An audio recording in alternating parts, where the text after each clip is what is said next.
Internet पे काम करते हुए कई बार ऐसा होता है, मुझे लगता है कि कोई आर्टिकल बहुत इंपॉर्टेंट है परंतु उस वक्त मैं उसको पूरा नहीं पढ़ सकता। इस तरह से आप ऑनलाइन कोई डॉक्यूमेंट पढ़ना चाहते हैं या कोई इन्फॉर्मेशन देख रहे हैं और आप चाहते हैं कि उसको एक इमेज के रूप में सेव कर लें, तो इसके लिए वैसे तो काफ़ी सारे टूल्स अवेलेबल हैं, परंतु विंडोज़ 10 की तरफ से ऑलरेडी एक टूल पहले से एक फ्री ऐप के रूप में अवेलेबल है। उसका नाम है स्निपिंग टूल।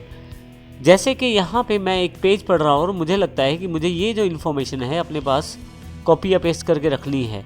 अब वैसे कॉपी पेस्ट करूँगा तो मुझे थोड़ा सा समय भी लग सकता है। एक तो मैं यहाँ से डायरेक्ट कॉपी पेस्ट कर सकता हूँ इस टेक्स्ट को, परंतु इसके अलावा मैं विंडोज़ का स्निपिंग टूल भी प्रयोग कर सकता हूँ। स्निपिंग टूल क्या है और किस प्रकार इसका प्रयोग किया जा सकता है, आइए इस सेशन में इसकी जानकारी लेते हैं। यदि आप स्टार्ट पर जाएं, ऑल ऐप्स पे जाएं, नीचे की तरफ W सेक्शन में विंडोज़ एक्सेसरीज में जाएं, यहाँ पे आपके पास स्निपिंग टूल के रूप में एक टूल अवेलेबल है। मैं इसे क्लिक कर देता हूँ, मेरी स्क्रीन पे एक छोटी सी विंडो अवेलेबल हो जाती है स्निपिंग टूल के साथ। स्निपिंग टूल का मुख्य कार्य आपकी स्क्रीन पे दिखाए जाने वाले कंटेंट को कॉपी करना है एज अ पिक्चर। तो आप यदि किसी पार्ट को कॉपी करना चाहते हैं तो न्यू पे क्लिक करें। आपके पास देखें यहाँ पे स्क्रीन हल्की सी वाइट ट्रांसपेरेंट स्क्रीन के साथ ढक गई है। अब जिस पार्ट को मैं कॉपी करना चाहता हूँ उसको मैं सिलेक्ट कर सकता हूँ। देखिए कुछ इस तरह से।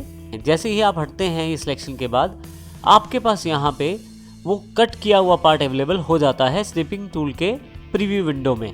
देखिए यहाँ पे अवेलेबल हो गया है।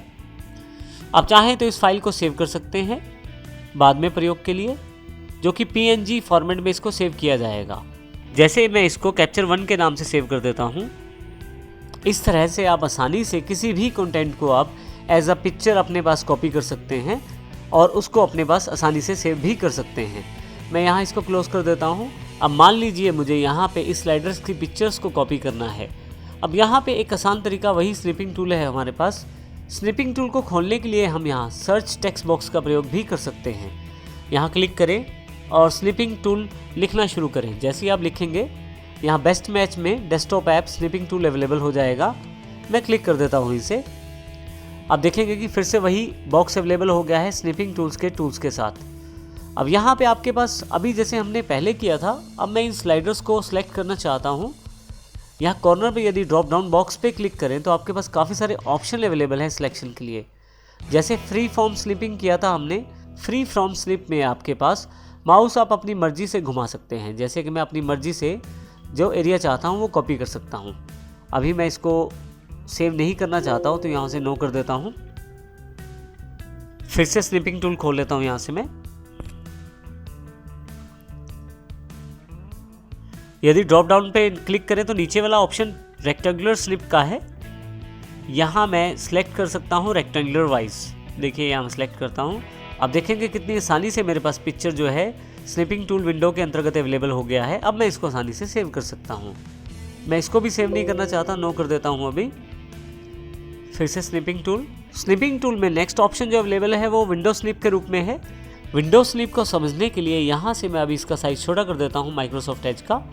अब देखेंगे यहाँ मेरे पास एक और विंडो खुली है वर्ड पैड वाली। अब यहाँ पे मैं न्यू पेज जाता हूँ, विंडो स्निप पे क्लिक करता हूँ। आप देखेंगे कि जब मैं माउस माइक्रोसॉफ्ट एज वाली विंडो पे लेके आता हूँ तो पूरी की पूरी माइक्रोसॉफ्ट एज को सिलेक्ट कर लिया जाता है। इसी तरह से यदि यही माउस मैं वर्ड पैड की विंडो पे लेके आता हूँ तो पूरा का पूरा वर्ड पैड का विंडो सिलेक्ट कर लिया जाता है।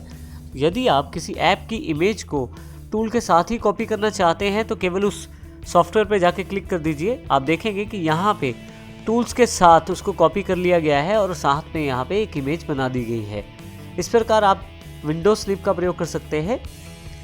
अभी मैं न्यू के साथ एक ऑप्शन और अवेलेबल है फुल स्क्रीन स्निप। यदि मैं फुल स्क्रीन स्निप क्लिक करता हूं तो जो भी स्क्रीन पे अवेलेबल है डेस्कटॉप की वो सारा का सारा ऐप का इमेज विद डेस्कटॉप जो भी चीज़ें स्क्रीन पे खुली हुई हैं सबको कॉपी करके मेरे पास एज एन इमेज मेरे पास अवेलेबल हो जाएगा।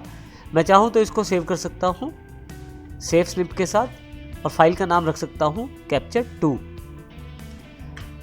तो इस प्रकार से आप इस टूल का प्रयोग कर सकते हैं। इसके अतिरिक्त जो आपने इमेज स्निप किया है उसको आप कॉपी भी कर सकते हैं। एडिट पे जाएं और कॉपी पे क्लिक करें।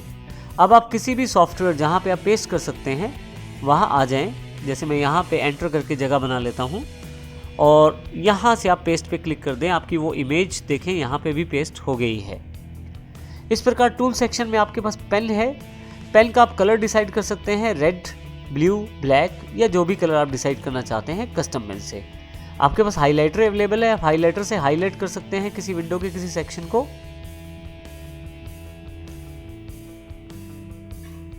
जैसे कि यहाँ मैं इस लोगो को हाईलाइट कर लेता हूँ। नेक्स्ट ऑप्शन इसी में इरेजर का है हमारे पास, जो आपने हाईलाइट किया था उसको आप इरेज भी कर सकते हैं। और फाइनली काफ़ी सारे ऑप्शंस हैं, जैसे कि यदि आप इंस्ट्रक्शन टेक्स्ट को हाइड करना चाहते हैं तो वो हाइड कर सकते हैं। इसके अतिरिक्त भी काफ़ी सारे ऑप्शन आपके पास अवेलेबल हैं, जैसे कि क्या स्लिप से बाहर निकलते समय आपको फाइल सेव करने के लिए बोला जाए, या किसी प्रकार की इंक कलर अगर आपको चूज़ करनी है हाईलाइटिंग के लिए या पेन के लिए, या किसी प्रकार की इंक कलर आप चूज़ करना चाहते हैं पेन के लिए, तो वो भी आप यहाँ से सिलेक्ट कर सकते हैं। फाइनली मैं इसे ओके कर देता हूँ तो मेरे पास यहाँ पे स्निपिंग टूल अवेलेबल हो जाता है। इसके अतिरिक्त आप अधिक हेल्प के लिए हेल्प पे क्लिक कर सकते हैं। हेल्प पे क्लिक करने से इसकी हेल्प अवेलेबल हो जाएगी और अबाउट सेक्शन पे स्निप के बारे में अधिक जानकारी आप प्राप्त कर सकते हैं। फाइनली मैं यहाँ से स्निप टूल को क्लोज कर देता हूँ और जो मेरे पास फाइल यहाँ अवेलेबल है उसकी जानकारी पूछी गई है कि क्या उसको मैं सेव करना चाहता हूँ। यदि मैं यस करता हूँ तो मैं यहाँ सेव कर सकता हूँ, नो करने पर ये सेव नहीं होगा और कैंसिल करने पर यही अवेलेबल रहेगा आपके पास स्निपिंग टूल। मैं इसे अभी नो कर देता हूँ इमेज को। तो इस तरह से आप स्निपिंग टूल का प्रयोग कर सकते हैं विंडोज़ 10 में।